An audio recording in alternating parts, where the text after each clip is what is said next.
Welcome back, class 7 students. We are discussing about our chapter air, and previously we have discussed about the two most important part of the air, that is the atmosphere and atmospheric compositions, different types of structures, atmospheric features, different things we have already discussed, and also discussed about the major elements of weather and climate, right? I think that you all are clear about that chapters. So today we are going to discuss the most important another part of the atmosphere, that is pressure. Yes, atmosphere also has pressure and winds. So our chapter's name is atmospheric pressure and winds. Today we will discuss only one part of this chapter, that is atmospheric pressure. So students, what is about pressure? Why we will read about atmospheric pressure? What is the importance? That things we will know about learning this chapter. So what is pressure? Actually students, any object, if that object occupies some space and that object has some weight, any object occupies some space too, and that object also has some weight. So if these two factors are there by in any object, then that object exerts some force. Yes, when that force we say at in any per unit area, then that force is known as pressure. Okay, so students, let us start this chapter. Look at the board, students. If this is an object, a object, and this object occupies some space, right? And this object also has some weight. Space and weight. So when this object exerts some pressure,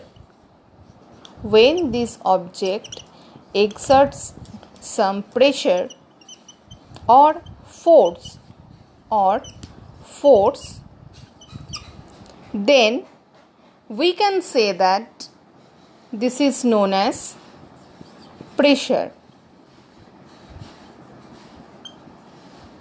And this pressure is always converted into per unit area, and it is simply the weight of the atmosphere. In this chapter we will focus about atmospheric pressure, right? So what is about atmospheric pressure?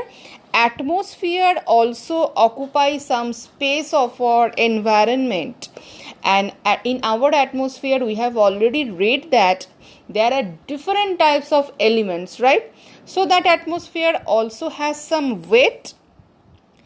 That's why these two factors are there. So atmosphere also exerts some pressure or force, that is known as atmospheric pressure. Okay, and atmospheric pressure can be defined as force per unit area. Now the question is, if atmosphere has pressure, then suppose we pressurized anything, then that object feel that, right? If we press our hand, then we feel that something is pressing our hand, right? So if atmosphere has air and that press down or up, then why we will not feel it? This is a major question. Actually, when air of the atmosphere presses on our body, we do not feel. Why? Because in our body there is a blood circulation. You know that the blood in our body exerts an equal outward pressure or counter pressure. Outward pressure is also known as counter pressure. If this is our body, if we imagine that this is our body or any living object's body, that body also has some blood circulation, and this blood circulation is continuing. So when atmosphere, suppose this is a atmosphere, okay, suppose this boundary, this wooden boundary is the atmospheric boundary, okay, and the atmosphere also, my marker is not working, okay. So when that atmosphere also exerts pressure, and that atmosphere tries to pressurize our body from up and down, in our body that blood circulation also exerts some pressure in outward side like this, and this equal amount of pressure our blood circulation also exerts. That's why we do not feel the atmospheric pressure. This is very interesting thing, and these interesting things we have already discussed in, I think, in class 6, that that if our earth stops spinning, then why we will not feel, or when we live on the upper portion of the earth, so we live on the earth, when our earth is rotates, we also rotates according to the earth, then why we will not feel that we are also rotating along with our earth? Why? This was an important question, right?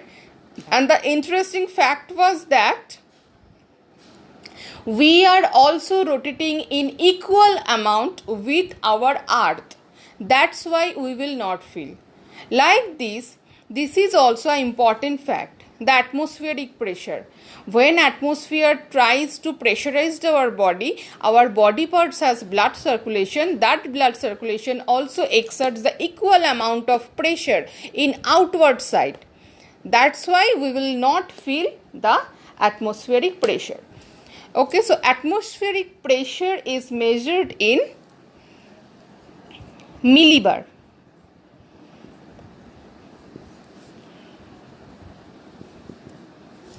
Okay, my marker is not working. It's okay. Atmospheric pressure is measured in millibar or MB.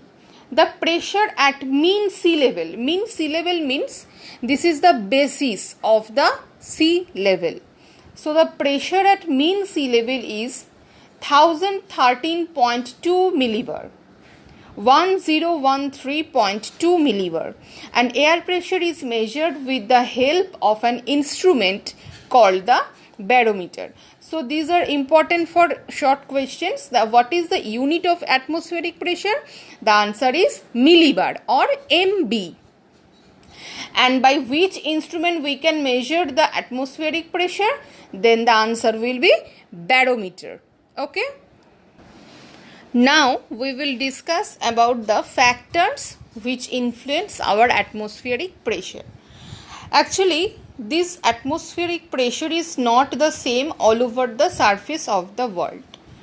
And you know that all the parts of our universe is not the same due to different types of weather and climate, different types of physical features, climatic features, political features.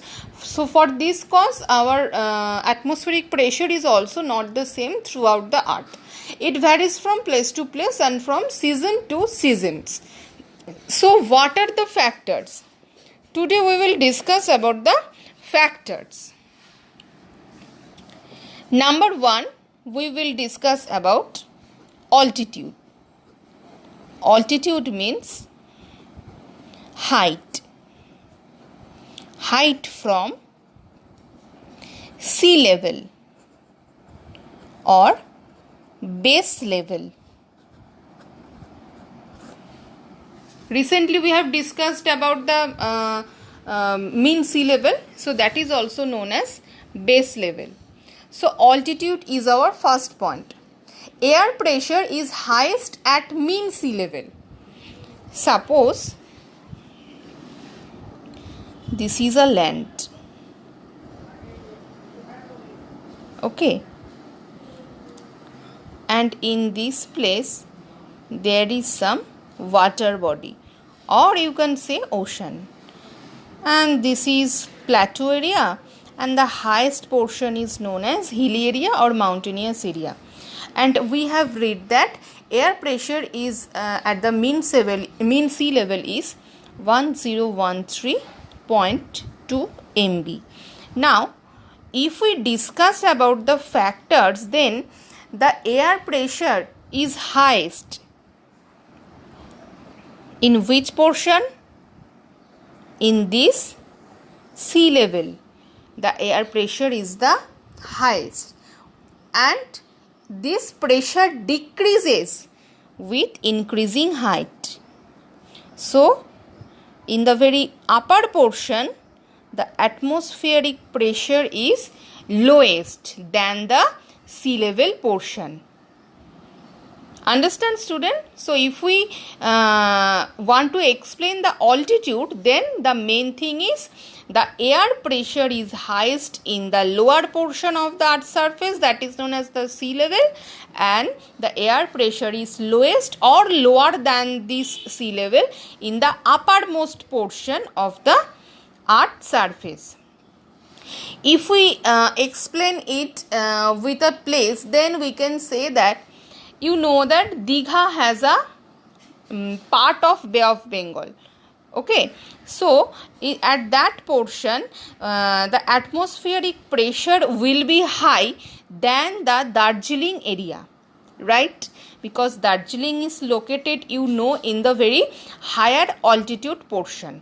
So that's why the atmospheric pressure will be lower, atmospheric pressure will be higher than the Darjeeling portion, right? So this is our altitude. Nextly, we will discuss about temperature.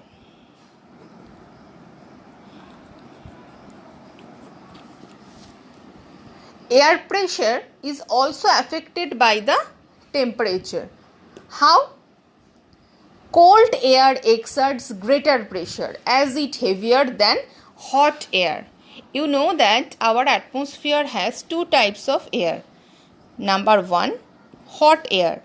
Number 2, cold air. When something is heated, then the weight of that object will be light. So hot air always exerts the lighter pressure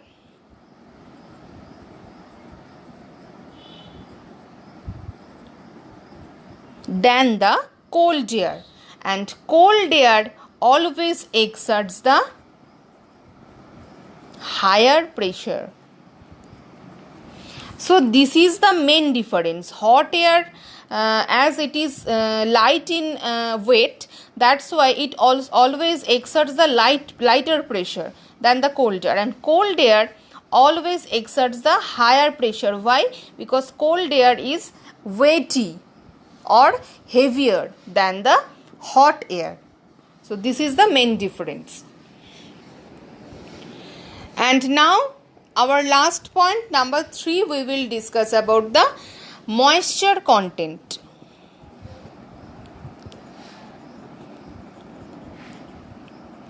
What is about moisture content? Moisture content means air laden with moisture. Air laden means when any amount of air has full of moisture or water vapor. Moisture means water vapor. When air is full of moisture or full of water vapor, then it is lighter and therefore exerts less pressure than dry air. So if there is a dry air and there is a moist air, then if there is a dry air and this is a moist air, then the moist air always exerts the less pressure, because the weight is also less than the dry air, and the dry air is heavier than moist air. So dry air always exerts the high pressure. Understand? So any object when that is the light in amount or light in weight, then that object always exerts the less pressure, like the moisture content air. When air is full of moisture, then it is lighter, okay, and then it always exerts the less pressure. But the dry air is heavier than less moist air. That's why dry air always exerts the high pressure. Likewise, if we compare it with hot air and cold air is always heavy. So cold air always exerts the higher pressure, and hot air is lighter than cold air. So that's why hot air also always exerts the lighter pressure. So these are the main things about the factors which influence our atmospheric pressure. Now we will discuss about the major pressure belts of the world. So now we can say that in the previous chapter we have read about different types of climatic zone or heat zone, right? And what are the three main heat zones? That were the torrid zone, the temperate zone, and the frigid zone. And based on that climatic zone, we can also categorize our pressure belts into 4 distinct parts. Okay, and these pressure belts has also 2 factors. Number 1, temperature, and number 2, the rotation of the earth. Based on the 2 factors, we can categorize our atmospheric pressure into 4 parts. The pressure belts follow the apparent movement of the sun as it moves between the Tropic of Cancer and the Tropic of Capricorn. Okay, this is important, very important for short type question answer. As the sun appears to move towards the Tropic of Cancer, the belts also move northwards. Okay, and as the sun appears to move southwards towards the Tropic of Capricorn, the pressure belts move southwards too. So always our pressure belts follow the sun's apparent movement.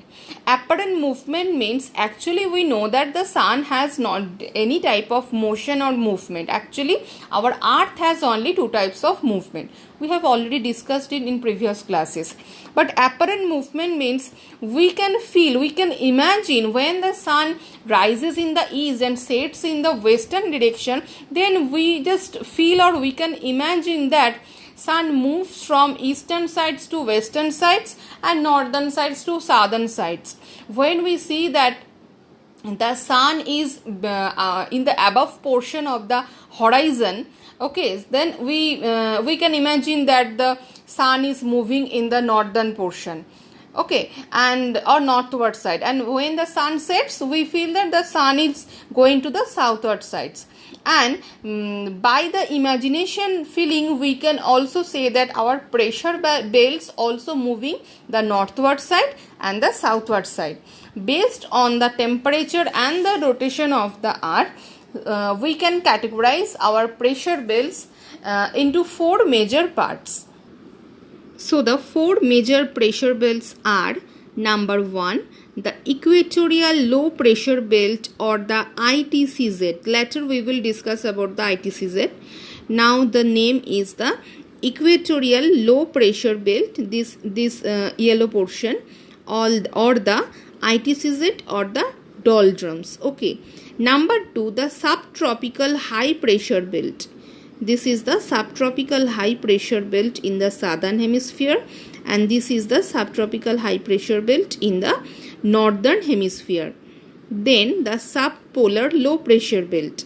This is the subpolar low pressure belt, the sky portion in the northern hemisphere, and this is also the subpolar low pressure belt in the southern hemisphere. Number 4, the polar high pressure belt.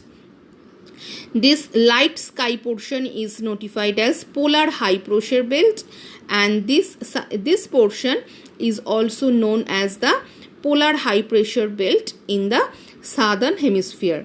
And this diagram, it is already drawn in your chapter. This diagram is very important. We have to practice this diagram. Now we will discuss one by one.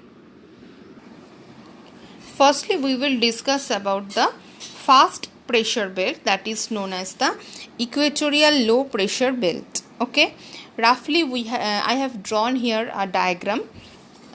Okay, so this belt of low pressure extends from around 5 degree north to 5 degree south latitude. This equatorial low pressure belt is extends between the 5 degree north to 5 degree south latitude. In the equatorial region, you know that if there is a sun,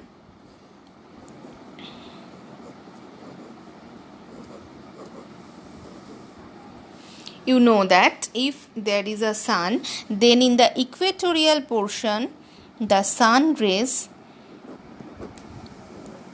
always hit in a direct manner, right? And the rays of the sun here fall either directly or vertically on the earth's surface. Therefore, the level of insolation is higher. Insolation means incoming solar radiation. When the solar radiation is coming in this portion, then this is known as insolation or incoming solar radiation. The air gets heated and rises in this portion.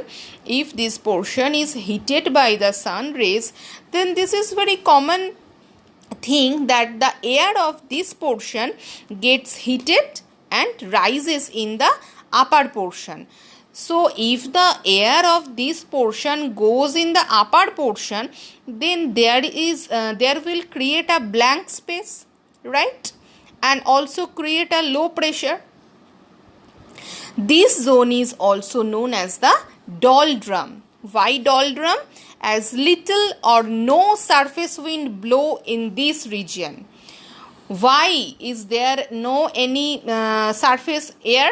Because when this region receives the direct rays or vertical rays from the sun, then the air gets heated and goes through the upper portion. So there is created a blank portion or the low pressure.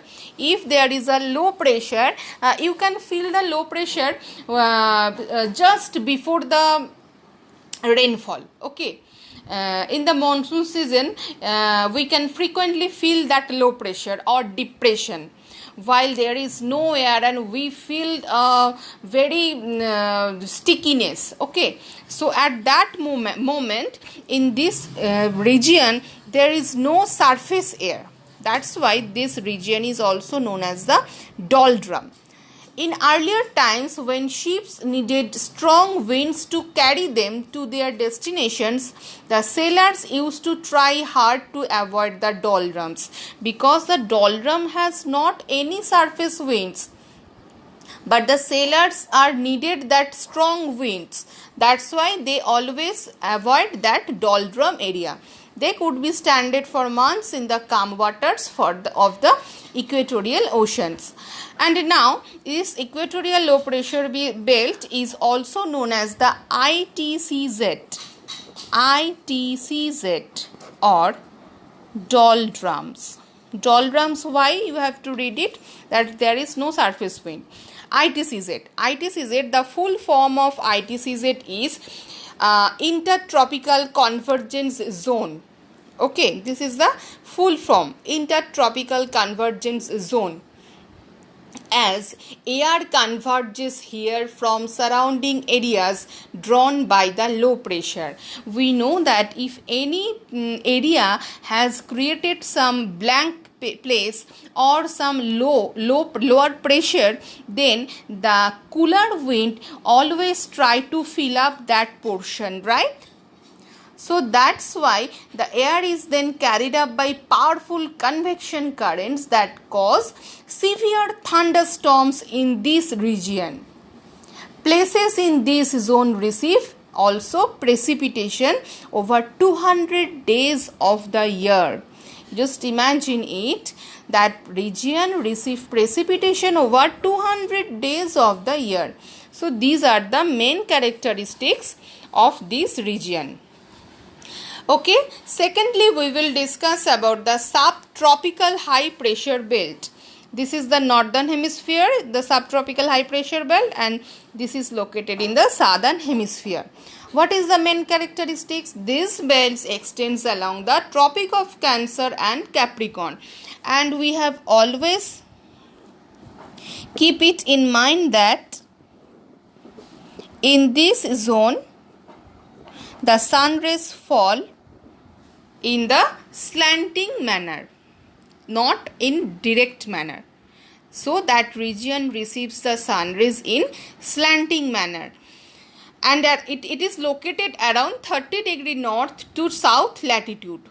In this region, the atmospheric air also rises above the equator, and when it reaches the troposphere, it starts flowing towards the poles.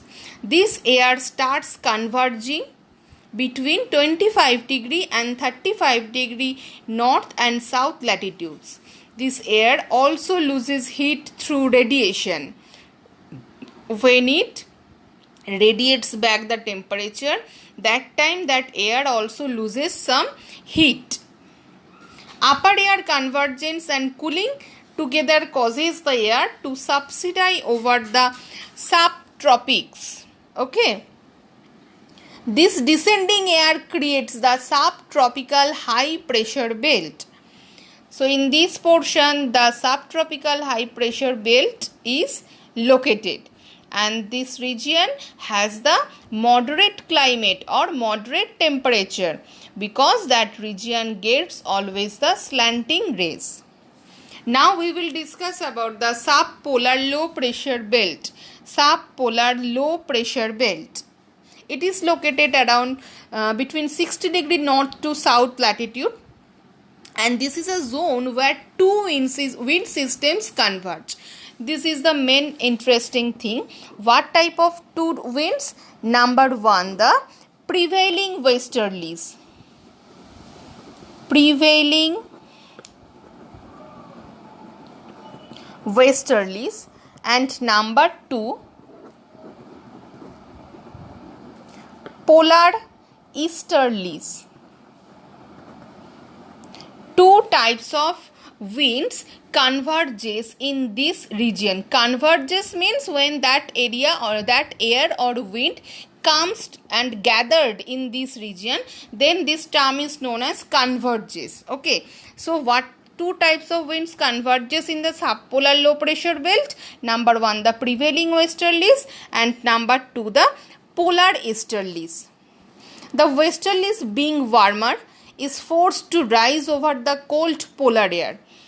This prevailing westerlies is warm in nature, and the polar easterlies is cold in nature. So prevailing westerlies always rises due to its heated manner, and the polar easterlies always try to fill up that blank space as it is forced to rise over the cold polar air. The westerlies, being warmer, it is forced to rise over the cold polar air. So the cold polar air will be in the lower portion. In the upper portion, there will be prevailing winds or prevailing westerlies, as it is lighter in amount. It is warm, so that's why prevailing westerlies will be lighter in weight, and the polar easterlies is cold, so that's why polar easterlies will be in the heavy or weighty. The rising air creates this area of low pressure. So in the subpolar low pressure belt, the prevailing westerlies creates the low pressure. This is a zone of storms caused by the powerful uplift of air. Now we will discuss about the last or fourth pressure belt, that is known as the polar high pressure belt in the northern hemisphere and polar high pressure belt in the southern hemisphere. We know that in this portion the sun rays fall here in extremely slanting manner. That's why polar region always receives the ice or freezing point throughout the year because of its the slanting sun rays. So these high pressure belts are found over the north and south poles. In these regions the solar energy intercepted by the surface of the earth is very low, leading to low terrestrial radiation. The air over the poles is therefore always cold, dense and heavy, because in the very first portion we have read that when we are discussing about the air pressure, then we have discussed that cold air is heavy or weighty. So the polar air is also heavy and weighty, thereby creating belts of high pressure. So in the polar high pressure belt, in these two regions, as the atmospheric air is heavier and weighty, so that's why due to this nature, that atmospheric air always exerts the high pressure. So the name of this belt is the polar high pressure belt. So these are the main things of the 4 types of atmospheric pressure belts. You have to practice the diagram, and always you have to know different types of features of each and every pressure belt. Okay. So these are the main things of our atmospheric pressure. In the next clippings we will discuss about the atmospheric winds. I think I am clear. Okay students, thank you.